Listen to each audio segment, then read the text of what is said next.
So I just came home from school, and today in class we were learning PJK with this male teacher. Going good, you know. We were talking about sexual harassment and how to take care of yourself, your body rights. He was making a couple of jokes, but it seemed normal at first. But slowly the jokes were getting weirder and more lucah. And then we were talking about how there's a lot of laws protecting minors from sexual abuse or sexual harassment. And then he said, guess what? Kalau nanti korang nak rogol, janganlah rogol yang bawah 18. Korang rogol yang atas 18. He really said that, and the girls were like quiet. But the boys, they were laughing. Like, it was so funny to joke about raping someone. He even talked about how that apparently kalau boys kena rape, it doesn't get reported because the boys is apparently sedap or it feels good for them. Like, what kind of... So much more that I want to say, but time is running out, so... I'm going to do an official report soon, but of course at first I wanted to consult with one of the teachers. So I consulted with my counseling teacher.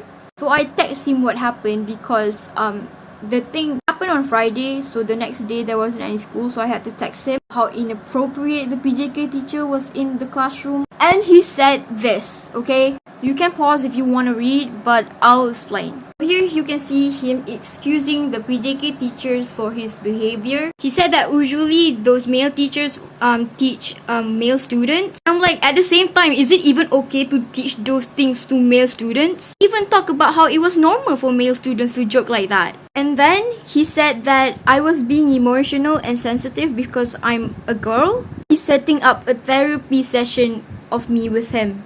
You guys told me to report, right? Cikgu counseling good. All I got was a therapy session and him calling me sensitive and emotional.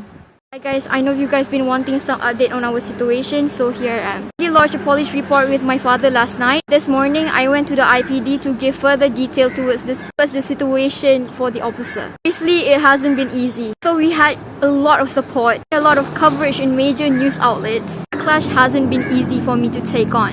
Some even went so far as to threaten to rape me. I was shaken at first. I was scared. But that is exactly the reason why we need to continue this journey.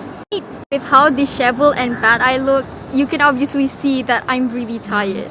This is not just something that I alone can fight. We all need to fight together to fight for what's right. We need to reform the education system. So use my hashtag, make school a safer place. Stand up and speak out about your opinions. Stand in solidarity with me. We can do this together. Just because you're young doesn't mean you don't have any right to speak up. So that video that you watched just now was basically this 17-year-old girl who just came back from school, and she was explaining her situation where her male PJK teacher was making sexual harassment or rape jokes. She made the news. On here also, in the video, she also mentioned that the boys in her classroom were laughing along to the jokes, and because of that, she had received rape threats from her own classmates. This is not about tarnishing the school's reputation. This is about bringing awareness to how these things are way too normalized in our society. You send your kids to school to get education, not to be threatened to get raped or to learn rape jokes. Senang je aku cakap, yang Islam, rogol tu dosa kan? So kenapa kau nak buat lawak pasal dosa macam ni? Patut ke kau buat lawak pasal dosa? Kelakar sangat ke nak buat lawak pasal dosa? Don't wake me, I'm not dreaming. Past lives couldn't ever hold me down. Lost love is sweeter when it's finally found. I got the strangest feeling.